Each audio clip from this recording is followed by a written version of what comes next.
opening comments, we've had a bad week when it comes to school safety. Monday morning when I turned on CNN, I was alerted to another tragic event at a middle school in Nevada, which I'm sure you're all aware of. And we had Massachusetts this week, Danvers. And then someone told me at lunch that today an 11-year-old boy was arrested for bringing 40 bullets to school.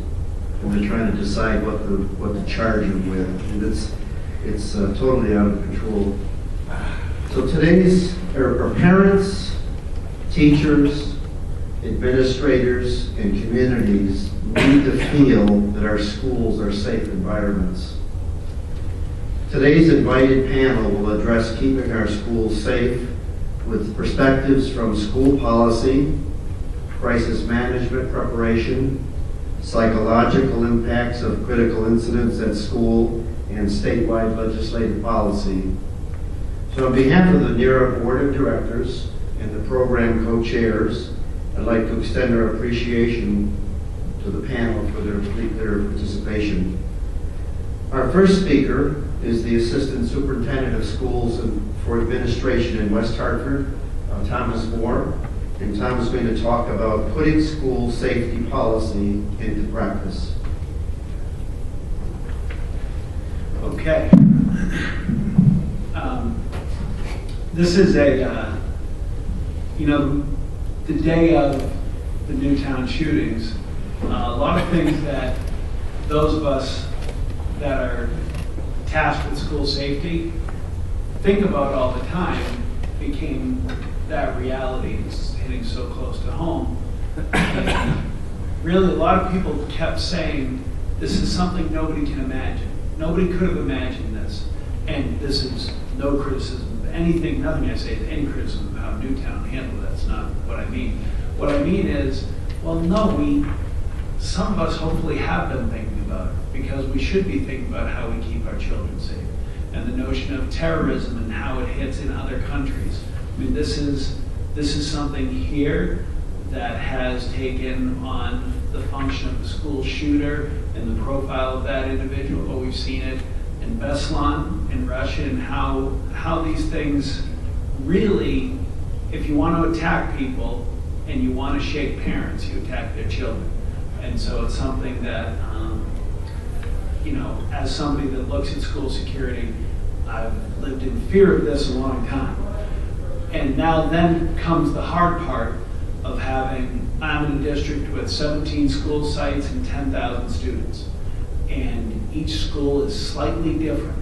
Some are in a more urban setting slightly, some are in a more rural setting slightly as you go through the different parts of West Hartford. Some are lower income, some are higher income. So there's a good mix as to what we see in the district.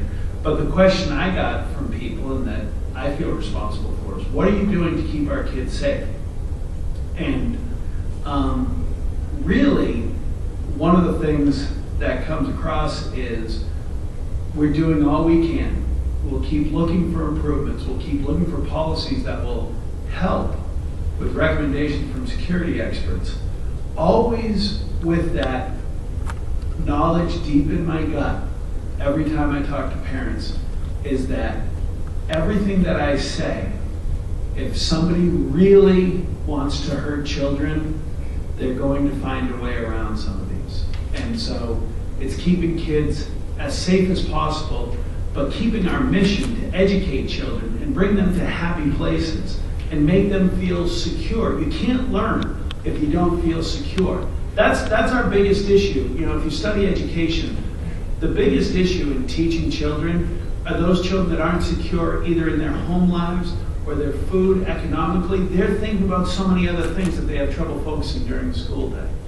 If kids are fearing for their safety during the school day, then we're going to have real troubles with reading, math, writing, and every other subject.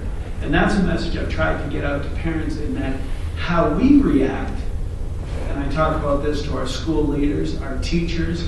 I always say we're the flight attendants on the plane. When a plane hits turbulence, the first thing I always do is look to the flight attendant. What are they doing? Are they going to buckle themselves in Because then I'm worried about it. But if they're still just laughing with their other flight attendants, I'm thinking, all right, I'm okay here. It makes me feel better.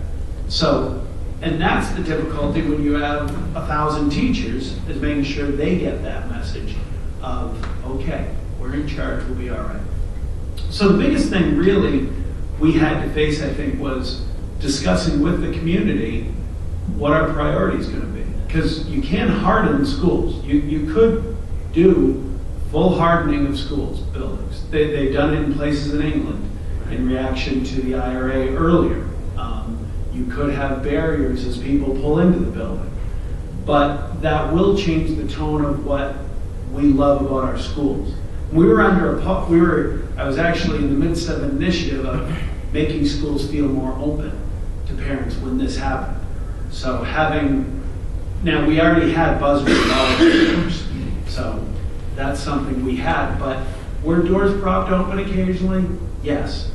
And that's something we have to look at that and how we have security at our schools and how we have the police. So what did we do policy-wise is really the question.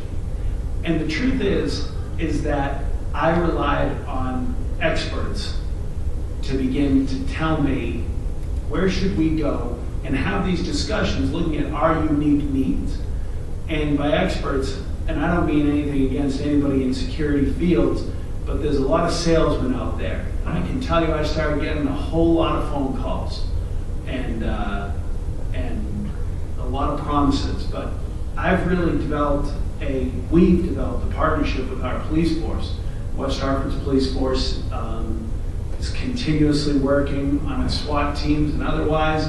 And realistically, I look to them to help me plan for what can we do and what kind of things do we need to think of. And realistically, this is my advice for people that call me and ask, okay, what should we look for security? And my answer is, I can't tell you any one thing. I can talk about buzzers on doors. I can talk about we're moving to a swipe key entry for teachers so we know who's in the building when. The big advantage of the swipe card isn't during the day, because when kids go in at 7:30, we have to have the doors open because 1,500 kids are walking into each of our high schools. The swipe cards are more for after hours, and one of the problems we've had in our buildings is after school daycare, but schools are community buildings. We have people there all night. The basketball coaches work. So with the swipe cards, Kevin's coaching his son's basketball team Thursday nights from 7 to 8. We give him that swipe card. It only works from 6 to 8:30 on those nights, as opposed to keys being out everywhere. Those are the kind of hardening topics, but really it's about knowledge. I can't tell you this is what we've done works everywhere. What we did is we did a study of, on the date of the shootings, how many West Hartford police officers would have been available to respond. We would have had 74 first responders there. Okay, how long would it have taken? And we mapped out where police officers were.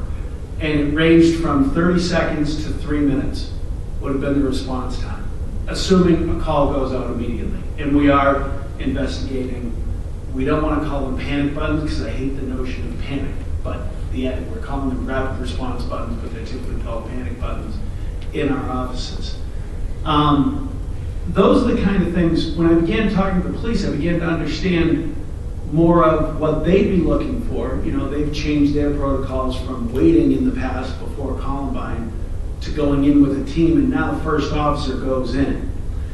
And realistically thinking about, okay, we have a minute and a half to 4 minutes that we're talking about. We're not talking about a 20-minute half hour.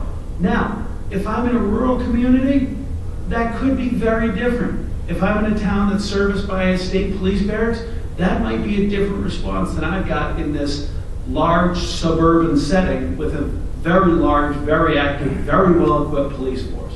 So I can only speak for what we did, but that comes from, do you know what the response will be? And that's something that worries me. When I talk to superintendents, what's been your communication with the police?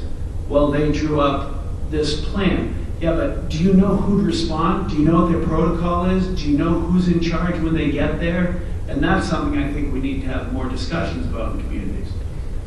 The other thing that I think with police we've done is we've taken that, the school resource officer, which we had at the high schools, which is kind of that officer-friendly model, and we've tried to make it, there's so many school sites in West Hartford and layouts, is we've said, as part of your beats, can you stop every month, every police officer rotates through a different school, and they've welcomed that. And at first, parents used to think they'd see a police car, something wrong at the school, now they're used to it. And so it's almost good PR for the police to be there, and they're getting to know each of our buildings. They're walking through a different building once a month, hopefully, getting to know the staff, getting to know the faces of the people and the kids are becoming more comfortable with it. We've also done training, live training during all vacations, summer vacations, trying to go to each of our buildings so that the police can train in an actual school site that they'd be responding to so they can see that. So those are that side of the policy issues. Realistically, we've gotten funding. It's one of the things you can get funding for from most towns. If you say this is for security, that's something that we didn't have trouble getting funding for. And like I said, we talked about the swipe cards and the button, but there's some linguistic things we've changed. There's a notion of a lockdown versus a soft lockdown or a passive lockdown. When parents hear their school's in lockdown, they panic. And then the problem is they show up. And so we've had lockdowns. We had a burglar at a Stop and Shop well away from the school, but they couldn't identify it, so that school went into lockdown, which we call a passive lockdown, but the media got a hold of it and said, this Duffy Elementary School is in lockdown. And we had parents responding right away. I had calls coming in before I knew what had happened. So we changed the language, and we just tried to explain that a lockdown is something we do because of a threat, and then we've called it a secure the school. Secure the school is when there's something outside, and we're making sure all of our doors are locked and everybody's inside, and we're not going out to recess, and we're not releasing kids, but school's going on just the same inside. In this group, we had it for a bear this year, Code Brown. But that was kind of the issue that we went through with that. And so that linguistically getting parents used to this is a secure the school versus a lockdown versus that kind of panic. The last thing that I'd really like to talk about is the most difficult part of all this. We've always been doing lockdown training, and my classroom, I used to teach history, and it was the last room in the building right next to a golf course. It was far away from the cafeteria, the library, and I always said, if there's a lockdown and I hear shooting down there, and I've got 25 kids that I can open this door and walk 10 yards and be safe, I'm going to do that. And that's really the lesson that we've got to get across to our teachers, is that we're going to plan for a whole lot of things, and you're going to have to make decisions based on what's happening. And that's actually the most scariest thing that's come up to our staff is, we can say we've got this plan, we can say we have this policy, and we do, yet people have to make decisions. And that's something that really giving people the freedom to make decisions is something I think we should be looking at as a policy of how do we put it in place and how do we make it more widespread, and trusting the people that are there with those 15, 20, or 30 kids. So.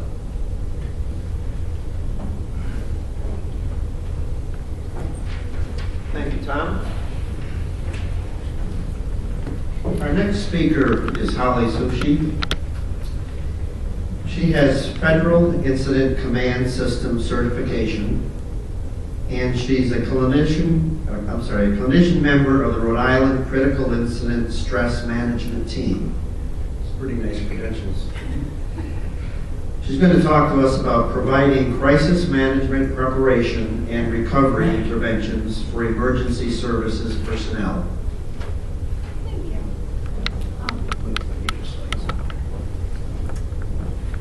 I was asked to come speak here. The clinical director of my team is in Australia doing this kind of training in this area. And I just immediately said yes, because I thought if I could help, I was glad to do that. And then I found out that it's the Northeastern Educational Research Association, and you're my kind of people. Because my day job, I'm an English professor at the Community College of Rhode Island. So I felt really comfortable immediately with this group, since you're all teacher types. But my night job, my other job, is as a member of the Rhode Island Critical Incident and Stress Management Team, which is really a mouthful. I'll put it in perspective.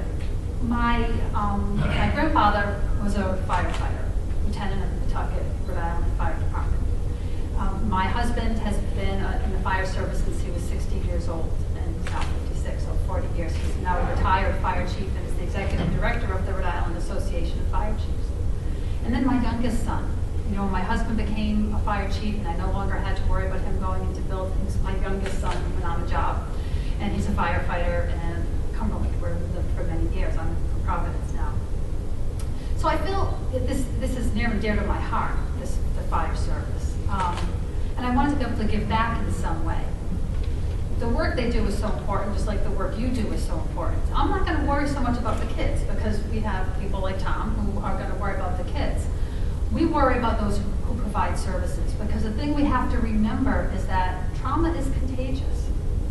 When a firefighter is traumatized, and I'll talk more about how that happens and when that happens, but when that happens, his family is traumatized generally as well. Their colleagues are traumatized. It's contagious. So I worry about teachers, and so I was glad to be able to come here and talk a little bit about what a stress management team does. So first of all, the Critical Incident Stress Management Team offers a whole range of services that starts from before incidents and works its way all the way through post-incident counseling. They are sponsored by the Rhode Island Association of Fire Chiefs. They have to have a sponsoring agency. I'm not sure where the. Over here.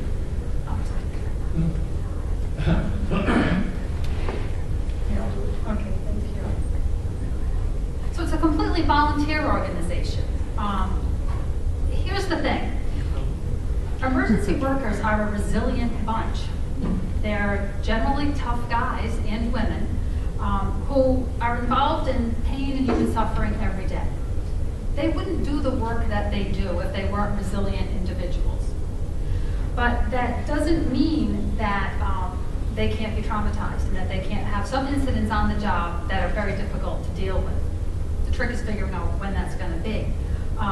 We have dramatic events where we know that these guys, these first responders, may well need extra help. If a school bus is overturned in this injury, if a colleague commits suicide, if there's any kind of mass casualty event, if there's natural disasters where there's loss of property and people, we know that we're going to be needed, and we will go out and we offer basically what is psychological first aid. Then we have quiet events. A firefighter goes to the scene of a house and a child dies. I mean, this happens. It's traumatic for this firefighter, though, because he has a child at home the same age. So sometimes it's difficult to predict when someone's going to suffer. What we are not is, we don't do psychotherapy. We don't do fit for duty status. We don't say whether a firefighter is fit to go back on the job. What we do is education, crisis interventions, and then referrals. Okay, well, thank you. So what does a team look like? Well, a team at a school would be made up of people like you. It's not necessarily someone that has a mental health degree. And by the way, in the fire service, we don't use the terms mental health because they are resilient, tough people, so we call it behavioral health. We just don't use that term. So we have a team. We're written into the emergency response plan for the state of Rhode Island, and we fall into the Rhode Island EMA as partners.